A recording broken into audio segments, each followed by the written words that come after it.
मुफ्ती साहिब, दीगर तमाम तुलबा, अस्सलाम वालेकुम। मुझे इतना बताइएगा, हम जो कुछ भी बनना चाह रहे हैं अगर वो बन जाते हैं तो इसको क्या कहेंगे? कामयाबी। ऐसा ही है? पक्की बात है? ठीक है, उसको कहते हैं कामयाबी।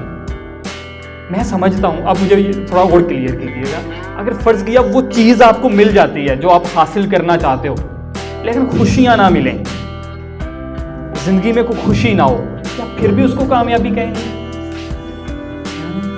इसका मतलब कामयाबी में एक चीज़ का बड़ा रोल है। वो किस चीज़ का? मेरे नज़दीक कामयाबी ये है, ध्यान से सुनिएगा सारे दोस्त, मैं आपसे पूछूंगा, कामयाबी ये है आप खुश रहना सीख लें, खुश रहें और खुशियाँ बांटने वाले बन जाएं। खुश रहना सीख लें, खुश रहने लग जाएं और खुशियाँ बांटने लग जाएं। ये किसी इंसान की ज़िंदगी में अगर ये चीज़ें हैं ना, वो खा 5 साल का है, 10 साल का है, 50 साल का है, वो कामयाबी क्या जी? कामयाबी हासिल करने के लिए हमें कोई कई सालों की जिद्दोजहद करना ज़रूरी नहीं है कि मैं 50 साल का हो जाऊंगा फिर कामयाब हूँगा, मुझे अभी FSC करनी है, यूनिवर्सिटी जाना है, फिर कामयाबी मिलेगी। नहीं, कामयाबी क्या है?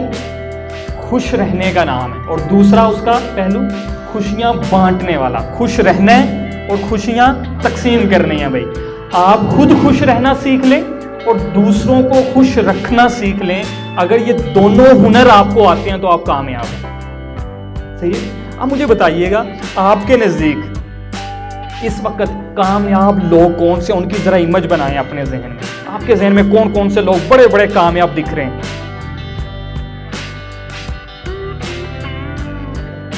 जबरदस्त, बिला शुक्रिया। कोई और नाम लीजिएगा, बताइए। कोई आपके जहन में आ रहा है कोई नाम? मतलब यहाँ जितने बच्चे हैं इनका कामयाब लोगों से कोई ताल्लुक नहीं है भाई। कायद-ए-आज़म मोहम्मद अली जना, ज़बरदस्त। बच्चे के लिए क्रैपिंग करें भाई, नाम आया था। कोई और बताएगा? ज़बरदस्त, जो बाइडन, ठीक है। बाबर आजम, ठीक है, ज़बरदस्त। कोई और नाम लें? जनरल कमर जवेद बाजवा। मतलब यहाँ हर तबके से लोग बैठे हैं। मुझे थोड़ा सिक्योर होना पड़ेगा।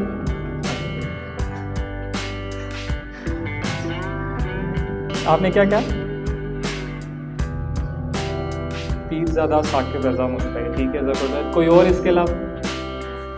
कासिम शाह, ज़बरदस्त, क्या बात है बच्चे की। कोई और नाम? Bill Gates, okay. इसके अलावा?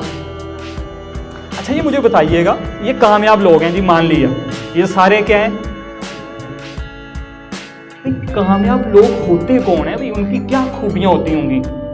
वो कैसे दिख रहे हैं कि वैसा हम भी कुछ करें तो कामयाब दिखें? ये बड़े बड़े नाम है जितने हैं, फर्ज किया मैं नाम लूं, आइंस्टाइन, या इसको इस तरह ले लें, जो कामयाब बंदा होता है ना, जो सोसाइटी में अपना इनपुट दे के गया होता है। हमने कामयाबी की डेफिनेशन में 2 चीज़ें पढ़ी हैं भाई, आपने खुद पे भी देखना है। मैं खुश रहता हूँ, दूसरों को खुश रखता हूँ। क्या जी? बोलिएगा, मैं खुश रहता हूँ और दूसरों को खुश रखता हूँ। बोलें सारे एक दफ़ा। अगर आप ऐसे हैं तो आप सारे ही कामयाब हैं। आज के बाद आप अपने दोस्तों के नाम भी ले सकते हैं, सही है? आप आपस में भी एक दूसरे के नाम ले सकते हैं। मैं एक कामयाब स्टूडेंट का रूममेट हूँ, ऐसा है। मैं एक कामयाब स्टूडेंट का क्लास फेलो हूँ। मैं एक कामयाब टीचर से पढ़ता हूँ। मैं एक कामयाब इंसान के अंडर इदारे में काम कर रहा हूँ। ऐसा कह सकते हैं आप। क्यों? क्योंकि वो इंसान खुश रहता है और दूसरों में खुशियाँ तकसीम कर रहा है, दूसरों की आसानियों के लिए काम कर रहा है। अगर ऐसा तो कामयाब है। जो कामयाब इंसान होगा ना, हिस्ट्री उसको कभी फरामोश नहीं कर सकती, वो हमेशा के लिए जिंदा हो जाता है। उसकी एक अलामतों में से एक अलामत ये है कि वो हमेशा के लिए, वो 30-40 साल के लिए जिंदा नहीं रहता, 50-60 साल उसकी उम्र नहीं होती, वो क़यामत तक के लिए जिंदा हो जाता है, जो दूसरों के लिए कुछ अच्छा करके गया होता है। मैं इधर था फोर्ट्रेस स्टेडियम में, तो मैंने देखा उधर बड़ी बड़ी पिक्चर लगी हुई थी उन लोगों की जिनको निशाने हैदर मिला हुआ। आप में से कितने लोग जानते हैं उनके नाम? ज़बरदस्त, उनकी पिक्चर लगी हुई थी बड़ी बड़ी। तो मैं बैठे सोच रहा था, अपने साथ दोस्त के साथ शेयर कर रहा था। मैंने कहा मेरी कई नस्लें आएंगी, गुजर जाएंगी, ये पिक्चर देखती रहेंगी। इनके कजन्स की कई नस्लें गुजर जाएंगी, इनके बड़ों को भूल जाएंगे लोग, इनके भाइयों को, कजन्स को, इनकी फैमिली वाले लोग भूल जाएंगे आज से 200 साल बाद, 300 साल बाद, लेकिन ये शक्लें लोग हमेशा याद रखेंगे। क्यों? उन्होंने दूसरों को खुशियां देने के लिए अपनी जान तक वार दी। सबसे बड़ी कुर्बानी। और जो लोग ऐसा करते हैं ना, वो हमेशा जिंदा हो जाते हैं, हमेशा जिंदा रहना। जैसे मैंने बताया आइंस्टाइन, डॉक्टर अब्दुल कदीर खान साहब, डॉक्टर तारुल कादरी साहब, ये हमेशा जिंदा रहेंगे। ऐसा है, मानते हैं? क्यों भला? बाकी लोग, जो इतने लोग आए हैं दुनिया में, वो कहां चले जाते हैं? लोग उनको भूल क्यों जाते हैं भला? कोई रीजन जो आपके जहन में आ रही? वो सिर्फ अपने बारे में सोचते हैं जबरदस्त, और इसके अलावा आप बताएं ग्लासेस वाले जो बैठे। हाँ, आप ठीक है, आप बताएं। जो जिनको हिस्ट्री ने याद नहीं रखा, वो आम लोगों की तरह जिंदगी गुजार के चलते। बेहतरीन, जबरदस्त। ध्यान से सुनिएगा, पहली खूबी उन लोगों की, वो जो करते हैं ना भाई, वो कुछ डिफरेंट करते हैं, आम लोगों की तरह नहीं करते। जाइए, जितने लोग जिसका नाम उठा के देख लें, जिसको आप कामयाब समझते हैं या कोई कामयाब समझता, वो कोई कामयाबी की डेफिनेशन कर ले, अगर हिस्ट्री ने उसको याद रखा या रखेगी तो सिर्फ इस वजह से, पहली खूबी जो आपके सामने शेयर करने लगा हूं, वो काम नहीं करते जो उनसे पहले हुए हों, और अगर उनसे पहले वो काम हुआ है तो वो करते नए अंदाज से हैं। क्या जी? या तो वो काम करेंगे जो पहले कभी नहीं हुआ दुनिया की तारीख में, या इस अंदाज से करेंगे कि वो नया अंदाज हो, उस अंदाज में पहले नहीं हुआ होगा। अगर हिस्ट्री में हमेशा के लिए जिंदा रहना है तो हमें रवायती तरीकों से हटकर जिद्दोजहद करनी होगी। मैं अगर सिर्फ डॉक्टर बनूंगा तो लाखों डॉक्टर हॉस्पिटल में खज्जल हो रहे हैं, ऐसा है? लाखों इंजीनियर बेरोजगार फिर रहे हैं डिग्रियां लेके, कई ऑफिसर आए चले गए, ऐसा ही होता रहेगा। लेकिन जिंदा कौन रह जाएगा हमेशा के लिए? जो काम नए अंदाज से करेगा। यहां नाम लिया गया कासिम अली शाह साहब का, उनसे अच्छे और बड़े ट्रेनर मौजूद हैं, लेकिन उन्होंने अपना सारे का सारा कंटेंट न जो वो सारा सोशल मीडिया पे डाल दिया, किसी और ने नहीं डाला। उनका अंदाज मुख्तलिफ था बात करने का, पहले ट्रेनर इस तरह नहीं करते थे। जितनी जल्दी उनको फेम मिला, किसी और को नहीं मिला। ऐसा है? आप किसी सियासतदान का नाम लें, किसी कामयाब शख्सियत का नाम लें, डॉक्टर तारुल कादरी साहब का नाम लिया, आप देखें पाकिस्तान में तो बहुत सारे अलामा हैं, अहमद भी अलामा बनना चाहता है, बहुत सारे अलामा हैं। ऐसा ही है? हर दूसरे पे से फतवा ले लें 1000-2000 दे के, पर खज्जल हो रहे हैं हर दूसरी जगह, हर दूसरी गली में आजकल। ऐसा है? बहुत सारे। फिर सिर्फ डॉक्टर तारुल कादरी साहब ही क्यों? या भाई ने नाम लिया साकिब रजा मुस्तफ़ाई का, अलामा तारिक जमील साहब है, यही लोग क्यों? क्योंकि इन्होंने जो काम किया वो नए अंदाज से किया। डॉक्टर तारुल कादरी साहब ने सिर्फ वो मजहब या इबादत पे बात नहीं की, उन्होंने फतवों पे बात नहीं की, उन्होंने दीन को एक नए अंदाज से जिद्दत के साथ पेश किया जो पहले नहीं किया।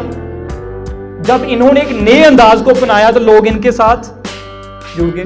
मौलाना तारिक जमील साहब की गुफ्तगू का जो अंदाज था, उससे पहले उलामा इस अंदाज से गुफ्तगू नहीं करते थे। वो बड़े धीमे लहजे में बात करते, पहले लोग ओड़ा लहजे में बात करते थे, वक्त बदलता जा रहा है। जैसे भाई ने नाम लिया बाबर आजम का, उसका एक अलग स्टाइल है। सबसे ज्यादा लोगों ने, आप में से कितने लोगों ने मुरलीधरन का नाम सुना है? जिंदाबाद। दानिश कनेरिये को कितने लोग जानते हैं? भाई जब दानिश कनेरिये का नाम आया तो सबसे पहले उसका स्टाइल जहन में आता है। ऐसा है? या मुरलीधरन है, उसका स्टाइल जहन में आता है। क्यों? हमेशा के लिए जिंदा। भाई जब मुरलीधरन आएगा फौरन उसका स्टाइल आता है। एक और था, ये इंडियन बॉलर था, सिंह। ऐसा है? ठीक। यानी जिस इंसान का स्टाइल मुख्तलिफ होगा, अंदाज मुख्तलिफ होगा, या उसकी सोच मुख्तलिफ होगी। अभी हम रास्ते में आ रहे थे, भाई मेरे साथ थे, तो हमने एक नोट किया कि एक भाई बाइक पे जा रहे थे, उसने शर्ट पहनी हुई है उल्टी, यानी जैसे ये बटन मेरे फ्रंट पे, तो उसने ऐसे नहीं की, उसने ये बटन वाली साइड पीछे को की। तो मैंने दोस्त से पूछा इसने ऐसा क्यों किया हुआ है। बहुत सारे लोग गुजरे थे, यानी मैं नर्सरी स्टाफ से इधर तक आया हूँ, तो यहाँ रास्ते में मैंने बहुत सारे लोगों को देखा, लेकिन मुझे याद रह गया तो वो सिर्फ एक इंसान, उसने शर्ट उल्टी पहनी हुई थी, डबल शर्ट पहनी हुई थी, नीचे भी शर्ट थी, ऊपर से एक और शर्ट पहनी हुई, बाइक चला रहा था। मैंने पूछा क्यों, अब पता नहीं हमें उसने ऐसा क्यों किया हुआ था, लेकिन दोस्त ने मुझे बताया कि सर शायद इसने इसलिए ऐसी पहनी है कि गर्द ना पड़े सामने। तो मैं ये वाली शर्ट जाके ऑफिस उतार दूंगा। तो भाई कहते शायद ये भी एक एंड पे ट्रेंड में आ जाए कोई चीज़ें इस तरह की, और भी अब शायद कोई चीज़ें निकल आएँ कि भाई एक शर्ट ऊपर से पहननी चाहिए जो पीछे से खुली हो, आगे से क्लोज हो, बाजू उसी तरह जिस तरह पहनते हो। बड़ा अजीब सा लग रहा था, लेकिन अट्रैक्ट हो रहा था। क्यों? स्टाइल डिफरेंट था। वासु साहब ने कहा था कि कुछ ऐसा करें दरिया की तरह बने कि वो जहाँ जहाँ से गुजरता है ना अपना निशान छोड़ जाता है। क्या जी? अपना निशान छोड़ जाता है। हमने अपना निशान छोड़ के जाना है, और निशान उसी का रहेगा जो थोड़ा मुख्तलिफ होगा, जो थोड़ा मुख्तलिफ होगा। आप में से कौन किस फ्लेवर का जूस पसंद करता है बताइएगा? मैंगो जिंदाबाद। हाँ, अनार क्या कहने हैं आपके? बिल्कुल ठीक है। एप्पल और स्ट्रॉबेरी। और बताइएगा, आप बताएं दोस्त, आप बताएं। हाँ, जिंदाबाद। आपने क्या बोला? इलायची। इलायची ठीक है। अच्छा, ये बात है कि जिन बच्चों ने बोला ना जो उसका फ्लेवर उनको आज नहीं बोले उनको नहीं मिलेगा।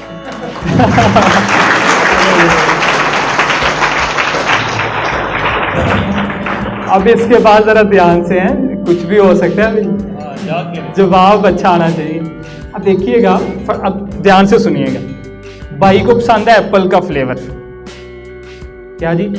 अब इनके सामने लाया जाता है मैंगो जूस, लेकिन कंपनी वालों का एक अपना स्टाइल है भाई। उन्होंने क्या किया, जूस मैंगो का है, फ्लेवर एप्पल का। क्या भाई?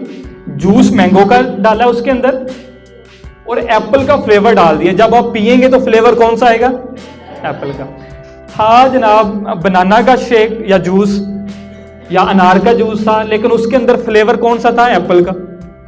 10 तरह के जूस थे, सबके अंदर फ्लेवर एप्पल वाला था, लेकिन 10 मुख्तलिफ फ्रूट के जूस थे। बात के लिए 10 मुख्तलिफ फ्रूट के जूस थे, फ्लेवर कौन सा था? और जो जिस भाई ने कहा था एप्पल वाला जूस पसंद है वो हाथ खड़ा कीजिए, खड़े हूं। आप मुझे बताएं आप कौन सा जूस पीना पसंद करेंगे? वो जिनके अंदर एप्पल का फ्लेवर डाला है लेकिन जूस मुख्तलिफ है, या वो जिसमें एप्पल का ही जूस है और एप्पल का ही फ्लेवर है? एप्पल का ही फ्लेवर है। जब क्लैपिंग करें एक दफा भाई। इसलिए कि हम अगर दूसरे का कॉपी किया हुआ फ्लेवर इस्तेमाल करेंगे तो कोई पसंद नहीं करेगा हमें। आपको तभी पसंद किया जाएगा, आप तभी कामयाब होंगे जब अपना फ्लेवर इस्तेमाल करेंगे। जो आपके अंदर टैलेंट है जब उसी का इस्तेमाल करेंगे, जो आपका अपना स्टाइल है जब उसी स्टाइल से बात करेंगे, जो अल्लाह पाक ने आपको सलाहियतें दी हैं जब आप उन्हीं को इस्तेमाल में लाएंगे, ना कि दूसरों की कॉपी की हुई, फिर ही कामयाबी आपका मुकद्दर बनेगी, फिर ही आप लोगों को अट्रैक्ट कर सकेंगे, फिर ही आप कामयाबी के झंडे गाड़ सकेंगे अगर सिर्फ अपने टैलेंट का इस्तेमाल करेंगे, ना कि दूसरों को कॉपी करेंगे। कॉपी किया हुआ मार्केट में ज्यादा देर नहीं चलता। अगर खुद को इस दुनिया में ज्यादा देर तक चलाना है तो अपने ही बलबूते पे, अपनी मेहनत के साथ, सही है जी, अपनी मेहनत के साथ ही हम आगे निकलेंगे। अपने टैलेंट, अपने स्टाइल के साथ, जो आपका अपना स्टाइल है उसी से बात करेंगे तो फिर क्या होगा जी?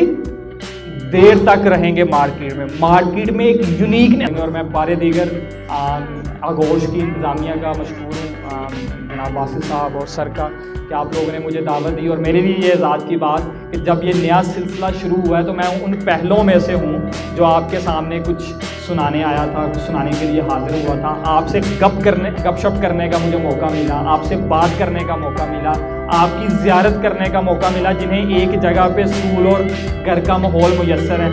आप बड़े नायाब लोग हैं, सही बात पूछें तो आप जो कुछ करने की अहलियत रखते हैं, सलाहियत रखते हैं, वो हम जैसे लोग नहीं रखते, क्योंकि आपको जितनी अपॉर्चुनिटी मिली वो हमें नहीं मिली। आपको एक ही इंसान के अंदर बाप की शफकत भी मिल रही है, बाप जैसी डांट भी देखने को मिलती है और माँ जैसी शफकत भी मिलती है उस्ताद के अंदर से। ये माहौल सिर्फ आगोश के हिस्से में आया जो आप लोग जिस माहौल का हिस्सा हैं। अल्लाह पाक आप लोगों को सलामत